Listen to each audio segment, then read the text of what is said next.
Your family has no prospects, no education, no resources. You'll likely depend on government assistance indefinitely.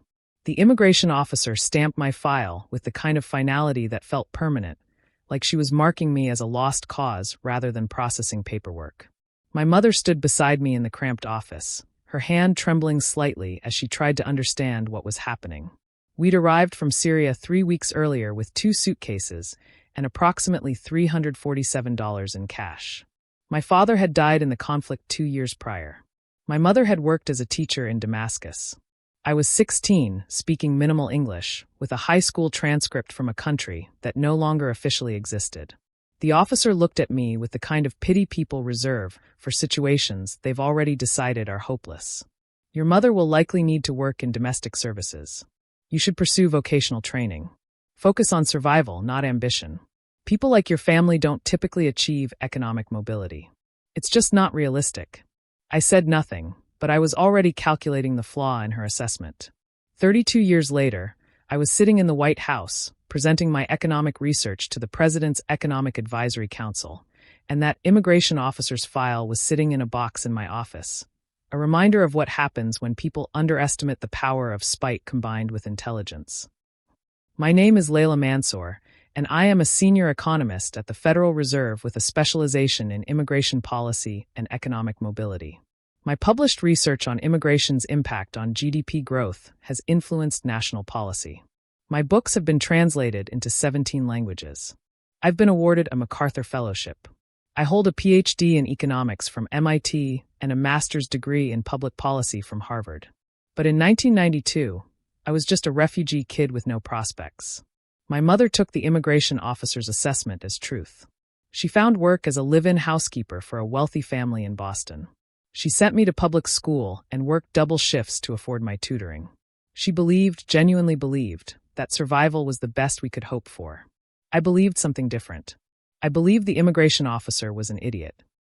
My high school was the gateway to Boston High School, a public school in a diverse neighborhood where approximately 70% of students were first-generation immigrants. The guidance counselor there was a woman named Ms. Patterson, who'd spent her entire career understanding something that most people missed. That circumstances don't determine potential.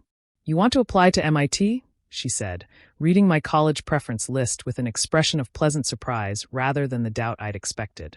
Yes, I said. And Harvard and Stanford and Princeton. Your transcript is exceptional, Ms. Patterson continued. Your SAT scores are in the 99th percentile. Your essays are remarkable. But you understand that MIT and schools like that get applications from thousands of students with similar credentials. I understand, I said. But I also understand that I have something most applicants don't have. What's that? Ms. Patterson asked. Desperation, I said. I have actual desperation. I have a mother who works double shifts in someone else's house, so I can go to school. I have a father who died in a war that I barely remember. I have a country that doesn't exist anymore. Most of these other applicants have privilege. I have motivation. Ms. Patterson smiled. Write that down. That's your essay. I was accepted to MIT. I was rejected from Princeton and Stanford. But MIT gave me a full scholarship, and I showed up at orientation understanding that I was probably the poorest kid in my class and definitely the most determined. The academic work was challenging but not impossible. What was impossible was watching other students complain about their tuition costs while I was working 3 part-time jobs to cover books and housing. What was impossible was listening to students discuss family vacations while my mother worked double shifts in a house that wasn't ours. What was impossible was watching the same assumptions play out that the immigration officer had made. That people like me didn't belong, that we were taking spots from real students, that we should just be grateful for the opportunity. I channeled all of that impossibility into research. My thesis was on immigration's impact on economic growth in post-war economies. I was interested in understanding why some immigrant populations thrived while others stagnated. I wanted to understand the systems that either supported or prevented economic mobility. The data was clear. Immigration didn't harm economic growth. It accelerated it. Immigrants started businesses at higher rates than native-born citizens. Immigrant children had higher average earnings than their parents. Immigration created economic dynamism. But policy was being written based on the assumption that immigration was an economic burden. That disconnect fascinated me. I graduated from MIT with honors and was accepted to Harvard's Kennedy School for graduate work in public policy. My mother attended my graduation. She cried the entire time. She'd spent 4 years working in that house while I was at MIT, and now I was going to Harvard. "This is impossible," she kept saying. "We were supposed to just survive." "We were never just surviving," I said. "We were building something. You just didn't realize it yet." At Harvard, I expanded my research. I looked at immigration policy across multiple countries. I analyzed the economic outcomes for immigrant populations in the United States, Canada, Australia, and Germany. I built economic models that predicted how different immigration policies would impact GDP, wage growth, and employment. The patterns were so obvious, it was almost embarrassing that policymakers had missed them. Restrictive immigration policies damaged economic growth. Policies that supported immigrant integration increased it. Policies that created pathways to higher education for immigrant children resulted in significant economic returns. The data was overwhelming. I published my findings in academic journals. I presented at conferences. I was invited to speak about immigration policy at universities and think tanks. And nobody changed anything, because policymakers were interested in maintaining power, not in following evidence. After finishing my master's degree at Harvard, I was offered positions at several think tanks and policy organizations. I chose the Federal Reserve specifically because I wanted to work inside the system rather than outside it. I wanted to influence policy from a position of institutional authority. It took 3 years of publishing research and building credibility before anyone took my work seriously. But gradually, my research became harder to ignore. My models were more accurate than the ones policymakers were using. My economic projections consistently outperformed the consensus. By 2008, when the financial crisis hit, my research on the economic impact of immigration was suddenly relevant. The recession was causing a surge in anti-immigration sentiment, and policymakers were considering restrictive policies during an economic downturn. Precisely the wrong time, according to my research. I was invited to testify before Congress about the potential economic impact of proposed immigration restrictions. If you implement these restrictive policies during an economic recession, I told the House Committee on Economic Policy, you will reduce the speed of economic recovery by an estimated 2.3% annually. You will reduce job creation. You will increase unemployment. Immigration is not the cause of this recession. It's a solution to it. My testimony was published in major newspapers. My research was cited in policy discussions. By the time the recession began to recover, my work had become part of the mainstream conversation about immigration and economics. 20 years after the immigration officer stamped my file with no prospects, I was invited back to the immigration office to speak at a training seminar for immigration officers. I brought my file with me. "This is my immigration file from 1992, I said, holding it up to the assembled officers. The officer who processed my application wrote, "No prospects on this file." She predicted that my family would be permanently dependent on government assistance. She suggested that I pursue vocational training because economic mobility was unrealistic for people like us. I paused, letting that sink in. "I'm going to tell you what that officer got wrong," I continued.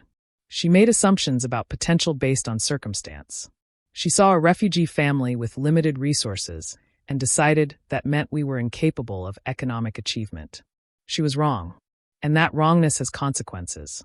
When officers approach their work with those assumptions, they affect policy.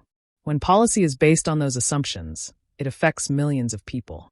"What I want you to understand," I said, "is that the people walking through this office aren't charity cases.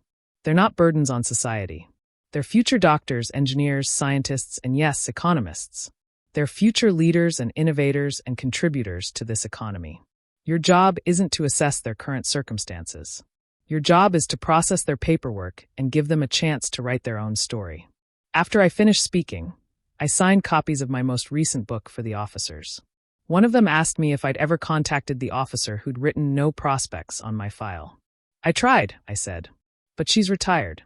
I don't think she would remember me anyway. And honestly, I'm grateful to her. She gave me the most powerful motivation I could have asked for. The desire to prove her wrong." By my early 50s, my research had influenced policy in multiple countries. The European Union had reformed its immigration policies based in part on my recommendations. Canada had implemented immigration programs that specifically targeted high-potential immigrant populations based on my research. The United States had begun considering economic impact as a primary factor in immigration policy discussions.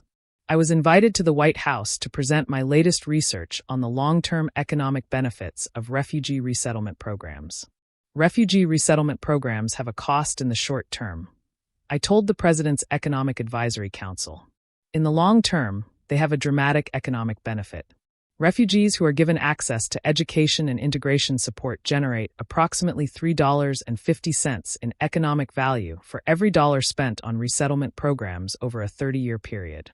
The data supported this finding across every demographic, every country studied, every economic model.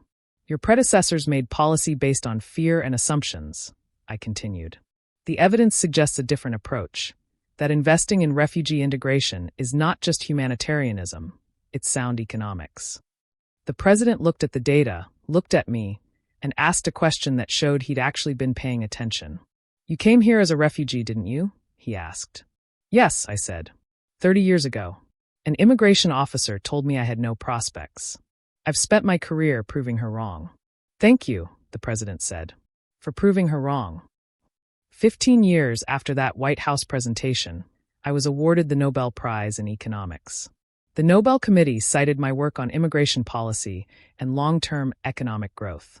They noted that my research had influenced policy across multiple countries and had resulted in economic benefits estimated at hundreds of billions of dollars. At the Nobel Prize ceremony, I gave a speech about my immigration file. I talked about the officer who'd written no prospects. I talked about what it meant to be underestimated. I talked about what it meant to channel that underestimation into fuel for achievement. There are millions of people right now who are being told that they have no prospects, I said to the assembled audience. They're being told by immigration officers, by policy makers, by the institutions that are supposed to help them. What I want those people to know is that your circumstances don't determine your potential. Your motivation determines it. Your intelligence determines it. Your willingness to work harder than anyone expects you to work determines it. I held up my Nobel Prize. This was won by a girl who was told she had no prospects. I'm living proof that those assessments are wrong. At 73 years old, I was still working at the Federal Reserve. I was still publishing research. I was still presenting at conferences and consulting with policymakers. I had mentored dozens of young economists, many of them immigrants themselves, helping them navigate academic and professional spaces that had been designed without them in mind. My mother had passed away at 89, proud and amazed at everything her daughter had accomplished. Before she died, I'd taken her to the immigration office where we'd arrived in 1992. I'd shown her the file, shown her the no prospects stamp, and I'd told her what that officer had missed. She saw your circumstances and decided your potential, I'd said. She was wrong about both. You taught me to be smarter than the people making judgments about us. My mother had cried, and I had held her hand, and we had understood together that the best revenge wasn't anger or bitterness. It was success. It was becoming so undeniably accomplished that the original dismissal became a footnote in a much larger story. The immigration officer who'd stamped my file with no prospects probably never knew that the refugee kid she'd assessed would eventually influence national policy. She probably never knew that her judgment, so certain, so final, had been so spectacularly wrong. And I had spent my entire career making sure that her kind of assessment never again determined anyone's destiny.